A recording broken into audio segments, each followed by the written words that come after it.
Hello everyone, আসসালামু আলাইকুম। আজকে আম্মু দুপুরে দুই পদের মাছ রান্না করছিল। একটা হচ্ছে সরপুঁটি মাছ ভেজে পেঁয়াজ দিয়ে ভুনা করছিল, আরটা হচ্ছে শোল মাছ দিয়ে লাউ দিয়ে ঝোল করে রান্না করছিল। দুই পদের মাছই অনেক মজা হয়েছে আর অনেক টেস্টি হয়েছে।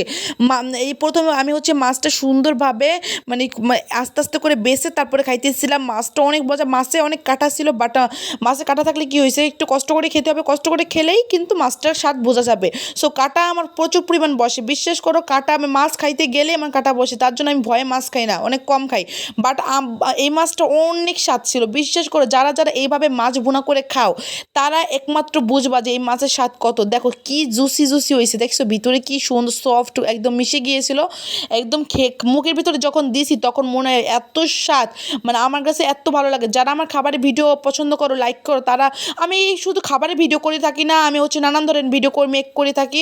সাজের ভিডিও, তারপর হচ্ছে ডেইলি ব্লগ এবং রান্নার ভিডিও, খাওয়ার ভিডিও, সব ভিডিও করি, মানে একদম পার্সোনাল একটা মানুষের ভিতরে যা আছে তাই ভিডিও করি।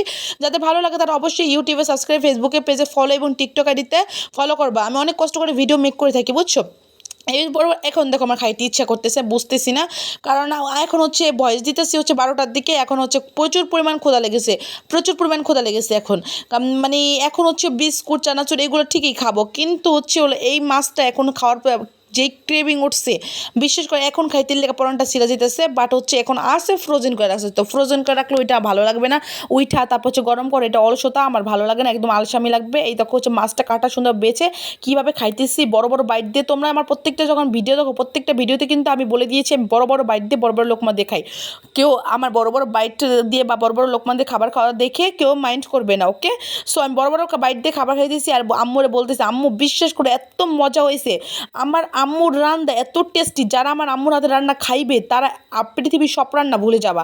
মানে যার যার মায়ের রান্না তার কাছে ভালো লাগে সেটা আমি জানি, কিন্তু আমার আম্মুর রান্না একটু বেশি মজা। সো আমি আম্মুর রান্না সবসময় তৃপ্তি সহকারে খেতে পারি। আম্মুর রান্না আমার কাছে বরাবরই অনেক পছন্দ। আমার আম্মু অনেক মজা করে রান্না করে এবং আম্মুর থেকেই আমরা দুই বোন রান্না শিখেছি। আলহামদুলিল্লাহ আমার দুই বোনেরও রান্না অনেক মজা, এবং বিশেষ করে তিনজনের মধ্যে আব্বু, মানে আমার আম্মু, তারপর আমি, আমার বোনের ভিতর সবচেয়ে বেশি বেস্ট রান্না করতে পারে আমার আব্বু। আম্মু কিন্তু পারে, তারপর আব্বু ভালো রান্না করতে পারে, কারণ আমার আব্বু 23 বছর সিঙ্গাপুর ছিল। 23 বছর সিঙ্গাপুর আব্বু বাসায় বসে রান্না করে খেয়েছিল, এবং আব্বু পুরোপুরি একদম একটা বাবুর্চিরা যেরকম রান্না করে তার থেকেও বেশি মজা করে রান্না করতে পারে আব্বু। বাড়িতে যখন স্পেশালি কোনো ওকেশন হয় বা রান্না হয় তখন আব্বুই রান্না করে, তখন আব্বু রান্না করে এবং মানুষ সেই রান্না খেয়ে অনেক প্রশংসা করে। এবং হচ্ছে আমি এখন খাইতেছিলাম কাটা বেছে খাইতে কষ্ট হলে কিন্তু লাস্টে কিন্তু যখন মুখে কাটা বেছে খাই তখন কিন্তু সেই মজা লাগে এবং স্বাদটা কিন্তু ভালো লাগে। এরপর হচ্ছে আমি আস্তে আস্তে খাইতেছিলাম, কারণ স্পিডে খাইলে আমি শিওর আমার কাটা বসবে, এই জন্য আমি আস্তে আস্তে খাইতেছিলাম।